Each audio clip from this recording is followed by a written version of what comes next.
bienvenue dans la bulle de Virgie, j'espère que vous allez bien. Alors cette année, j'ai pris une décision, étant donné, comme je le dis régulièrement, que j'ai très peu de vues sur ma chaîne, ce n'est pas un souci, sauf qu'effectivement, quand on met du temps pour faire une guidance ou pour faire par exemple les 12 signes astrologiques, ben, il faut savoir que ça me prend entre 6 et 12 heures, suivant que je prends une demi-heure ou une heure pour faire chaque guidance. Et quand effectivement j'ai une centaine de vues sur une guidance collective générale, ou même parfois bien moins de 100 vues, ben imaginez si on divise par 12 le nombre de vues, ben ça fait quasi rien du tout comme vue, comme personne touchée. Et quand je dis vue, ce n'est pas une question de finance ou autre, puisque je n'ai pas mes vidéos ne sont pas monétisées. Donc c'est juste qu'effectivement au niveau du rendu que je peux avoir par rapport à mon travail, quand j'ai 10, 12, 15, même 20 ou 30 vues, c'est vraiment exceptionnel, sachant que les gens vont quand même souvent voir leur signe, ascendant et puis ceux de leur chéri. Donc voilà, il y a toujours un petit peu plus quand même qu'un 12e, mais c'est quand même très peu. Alors ce que je vais faire, je vais ici pour cette fin d'année refaire les 12 signes pour la dernière fois. Ça va dépendre de vous. En gros, je fais déjà les signes de Verseau pour plusieurs raisons. Parce qu'à chaque fois que je fais le Verseau, le compteur explose. Alors quand je dis explose, c'est que ça triple, ça quadruple, ça quintuple les autres. Donc à chaque fois, je me dis, finalement, je fais les Verseaux puisqu'il y a de la demande. On regarde, on met des likes, on commente, les gens sont contents. Et moi, en plus, c'est mon signe au final, donc ça m'arrange aussi de le faire. Mais pas que.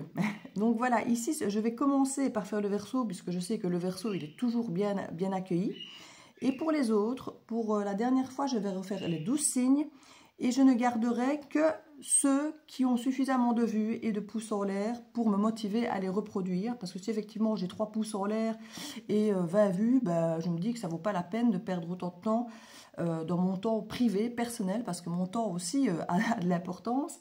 Mon temps a autant d'importance que le vôtre ou que de n'importe qui. Donc quand je passe effectivement 12 heures à faire les 12 signes pour pas grand-chose, je me dis que c'est du temps qui n'est pas du tout bien investi, j'ai envie de dire. Voilà. Et quand je parle d'investissement, c'est juste de retour personnel à personnel, de personnes touchées. Et je ne parle absolument pas d'argent ici dans ce cas. Donc voilà. Donc ça, c'est vous qui allez décider finalement quel signe je vais continuer à faire. Ceux où je me sentirai soutenue, où je sentirai que c'est là pour une bonne raison, que ça aide, qu'il y a des vues, qu'il y a des pouces, qu'il y a des commentaires. Je ne vais pas donner de nombre désiré parce que ça va dépendre chaque fois par rapport aux autres aussi, donc des autres signes. Donc ça va être ceux qui sortent du lot. Maintenant, si tous subitement sortent du lot, entre guillemets, tant mieux, je continuerai les 12 signes. Donc l'idée n'est pas de n'en faire par exemple que 5 et de vous faire vous battre pour être dans les 5 premiers. L'idée est vraiment de ne pas faire le travail pour rien. Voilà, c'est juste mon but, ne pas faire le travail pour rien. Donc je vous demande à vous, si vous aimez mes guidances, si vous aimez tel ou tel signe, de vous manifester, de me le montrer avec un petit pouce. Ce n'est pas grand-chose que je demande, je ne demande pas d'argent, je demande un petit pouce de soutien. Juste pour la demi-heure, l'heure, les 3/4 d'heure que je donne de mon temps pour chaque vidéo de chaque signe. Donc voilà, ce sera juste votre façon de me soutenir et de me montrer, je suis là, continue à le faire. En tout cas, ce signe-là, moi, il m'intéresse, continue à le faire. Donc voilà, c'était mon petit message pour que vous sachiez comment je vais fonctionner. Donc je vais faire les 12 signes, entre guillemets, peut-être pour la dernière fois ici, pour 2025, dans les grandes lignes. Je ne vais pas la faire très longue du coup, parce que si je la commence à faire très longue, je vais à nouveau prendre énormément de temps par signe. Et aussi parce que j'ai fait déjà la roue de l'année collective, n'hésitez pas à aller la voir. Donc il y a déjà une roue de l'année qui est prévue en collective pour chaque mois de l'année 2025. Donc je me suis déjà étalée sur 2025, pas par signe. Mais j'ai déjà fait quelque part un étalage de 2025 de mois en mois. Donc ici, ce que je vais aller faire, c'est peut-être plutôt aller voir les énergies de début 2025. Comme ça, voilà, si ça plaît, que ça accroche, je ferai la suite, je ferai les mois, je ferai les saisons comme je faisais avant. Ça va dépendre de vous, comme je le disais.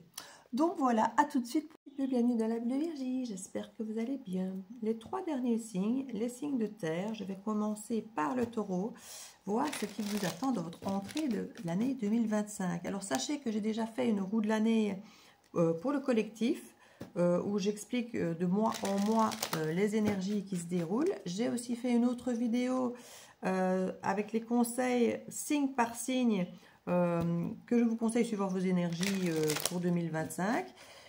Tout ça est dans la playlist tirage 2025. Il n'y a pas encore trop de guidance, donc c'est facile d'aller faire le tri pour vous. Donc n'hésitez pas ici à aller voir vos autres signes solaires, lunaires et ascendants, voir ceux de vos chéris ou enfants.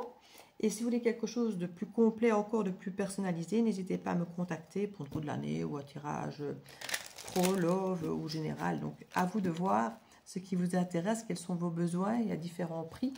Et vous avez toutes les infos pour me contacter en barre d'infos sous la vidéo, par mail ou Messenger. Voilà, voilà, voilà. Donc, on va voir pour vous les taureaux. Hop, celle-ci qui me reste dans les mains. Ce qui s'annonce pour là, ça commence déjà par un grand oui. Un grand oui. Peut-être pour jongler avec un équilibre, avec deux choses pour l'instant. Il y a peut-être deux situations, deux personnes, deux offres. On commence quelque chose de nouveau, mais on a encore l'ancien. Voilà, on jongle entre les deux. Parce qu'on vient de dire oui à quelque chose, on va se retrouver momentanément à jongler un petit peu entre deux autres choses. Enfin, entre cette nouvelle chose et de l'ancien. Ça peut être tout domaine confondu ici. Hein. On peut avoir un moment de pause ici. On a le pendu où on change de vision, d'angle de vue. Peut-être que justement, vous aviez peut-être un boulot de la comptabilité et puis un autre ici de la créativité, avec du créatif. Un qui est plus passionné, l'autre qui est peut-être plus alimentaire. Donc il y a peut-être l'idée de jongler entre les deux et de faire un moment de pause pour essayer peut-être de voir justement ce qui vous convient le mieux. Peut-être de faire une ligne du pour et du contre ou de sentir comment vous vivez les choses de chaque côté. Il y a un petit peu ce type d'idée pour avoir l'esprit clair, pour voir clairement ce qu'on fait et où on crée un nouveau départ. Peut-être pour justement au printemps, donc d'ici 3 mois, voir un petit peu ce qu'il en est, ce que vous gardez peut-être. Vous êtes peut-être dans une position d'intérimaire ou entre deux relations ou entre l'idée de partir ou de rester, de déménager dans une maison ou dans une autre. Peu importe ici. Il y a l'idée de jongler entre deux choses pour peut-être voir laquelle nous convient le mieux, voir ne pas lâcher la proie pour l'ombre et en même temps pouvoir tester un peu les deux et dire voilà, qu'est-ce qui me convient le mieux, où est-ce que je me sens le mieux pour avoir les idées claires. C'est vrai que faire des petites listes avec le positif et le négatif c'est bien beau, mais c'est de vivre clairement les situations qui nous permettent de voir ce qu'elles nous font vivre, ce qu'elles nous font ressentir, si ça nous convient ou pas. Parce que dans la théorie, c'est une chose, ça peut être bien beau, mais dans la pratique. Hein, et ici, vous choisissez, vous décidez de vivre dans la pratique deux situations et de mettre un moment de pause quant à l'idée de décider ou de choisir entre telle ou telle situation pour pouvoir vous imprégner de cette vérité, de cette clarté d'esprit pour pouvoir au printemps commencer quelque chose. Avec la carte du bélier, il y a certainement l'idée de vouloir foncer, mais on sent quand même qu'il y a une forme de rétention, j'entends, c'était pas le mot que je voulais choisir, mais de volonté, comme le taureau sait le faire, d'aller lentement mais sûrement pour ancrer les choses correctement, pour du long terme. Donc voilà, on ne veut pas se tromper, on ne veut pas faire de bêtises. Donc ici, on réfrène un petit peu le côté fonceur, mais il y a le côté passionné qui vient ici, sans aucun doute, venir vous stresser un petit peu, parce que vous aurez certainement plus envie peut-être d'aller d'un côté que de l'autre, mais vous allez vous laisser peut-être le temps quand même de laisser décanter comme il faut ce qu'il en est. Mais je crois que vous savez déjà où vous voulez aller, que vous avez ce côté fonceur, stressé, passionné, qui est là, qui est très taureau aussi. Hein. On dit souvent que le taureau a de la patience, parce que quelque part, il sait qu'il faut prendre le temps pour ancrer les choses, mais tous mes amis taureaux me disent « Mais non, je n'ai aucune patience !» Donc, voilà, on a ce côté bélier qui ressort. Il faut bien savoir que vous enchaînez, hein, bélier, il est juste après la saison du taureau, donc vous êtes quand même proches l'un de l'autre. Pour ceux qui sont peut-être natifs justement en avril ou autre, vous êtes peut-être justement fortement imprégnés du bélier. Bon, en tout cas, ce n'est pas possible du tout que vous en soyez empereur. Derrière, on voit le roi de denier qui nous parle quand même de stabilité, de réussite financière au niveau des valeurs, du statut. Un roi de denier sait où il doit investir son énergie, hein, son argent pour que ce soit efficace. C'est un petit peu ce à quoi vous travaillez ici à comprendre pour avoir un œuf de coupe. Une situation de bien-être, des vœux exaucés et pouvoir être dans le repos du guerrier, d'arrêter de se poser trop de questions et d'aller vers quelque chose qui vous convient vachement mieux. Ça ressemble vachement à d'autres tirages que j'ai vus, c'est normal. Hein. Comme je vous dis, n'hésitez pas à aller voir le tirage collectif de la roue de l'année ou même les conseils, parce que on a tous un petit peu de tous les signes dans notre ciel. Donc on est tous de toute façon influencés par d'autres signes, et c'est pour ça que j'hésite parfois à refaire les 12 signes, parce que l'air de rien, quand je fais les énergies générales et puis que je refais signe par signe, je me rends compte quand même que on revient sur les énergies générales, parce qu'on est tous quelque part, on se tient tous un petit peu avec les énergies qui sont un peu les mêmes pour tout le monde, mais suivant nos caractères, on en fait des choses différentes. Et c'est là qu'il y a l'intérêt effectivement de faire des choses différentes pour chaque signe, mais aussi plus personnalisées, parce que même si les poissons ont des typicités, ou les cancers, ou les taureaux, chaque personne est différente, chaque situation est différente, on a chacun des façons différentes de réagir face aux mêmes énergies. Donc, c'est pour ça que les guidances privées existent, et que c'est toujours sympa d'avoir celles par signe, et les collectifs, parce que c'est là qu'on voit vraiment qu'il y a des similitudes, mais qu'on va comme se détacher dans des détails. Et heureusement, on n'a pas tous les mêmes vies, les mêmes caractères et tout. Donc ici, franchement, pour vous, les taureaux, j'ai envie de dire que c'est pas mal ce qui se passe, parce qu'on prend des décisions d'aller vers du lumineux, on y va, et on ne se laisse plus embarquer dans n'importe quoi. Et là, on se déplace, on communique, on saute, on se transforme, et on choisit, on prend des décisions pour que la roue tourne.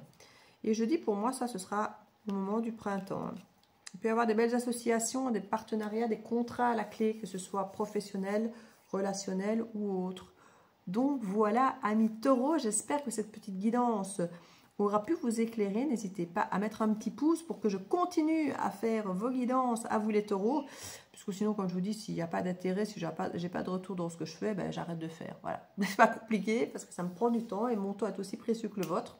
Donc si vous ne prenez pas le temps de regarder, le temps de liker, ben moi je ne prends plus le temps de les faire non plus. Voilà, c'est du donnant-donnant, c'est de l'équilibre, comme de dirait votre carte ici.